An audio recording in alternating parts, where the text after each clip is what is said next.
जी हाँ, नमस्कार दोस्तों, स्वागत करते हैं आप सभी को आपका यूट्यूब चैनल टारगेट भोजपुरी। जी बता दूं कि भोजपुरी की हिट मशीन खेसारी लाल यादव जी का एक बहुत ही हाई लेवल का वीडियो सॉन्ग अभी अभी लॉन्च किया गया है जी।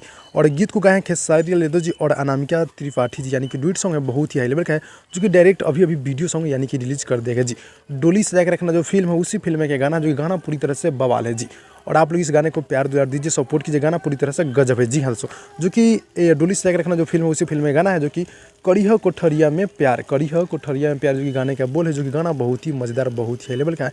यानी कि आज ही सुबह में ये गाना लॉन्च हुआ है। गाना सुनते ही पूरी तरह से दर्शक अपने दिल में इस गाने को बसा लिए। गाने को आप लोग बार बार सुनिए, क्योंकि गाना बहुत ही मज़ेदार, बहुत ही हाई लेवल का है, जो कि हमारे भोजपुरी की हिट मशीन खेसारी लाल यादव जी और अनामिका त्रिपाठी जी सॉन्ग को पूरा किए जी। गाना पूरी तरह से बवाल है। जी हाँ दोस्तों, आप लोग इस गाने को शेयर कीजिए, अपने दोस्तों में फैला दीजिए, ताकि आप लोग को मालूम इसी तरह का अपडेट चलते रहेगा। जी हाँ दोस्तों, जितने भी खेसारी फैंस लोग आप लोग देख रहे हैं, आप लोग चैनल को सब्सक्राइब करके अपने दोस्तों में फैला दीजिए। भाई लोग, यही छोटा सा अपडेट था, अच्छा लगा तो लाइक कीजिएगा। मिलते हैं अगले वीडियो में, तब तक के लिए धन्यवाद दोस्तों।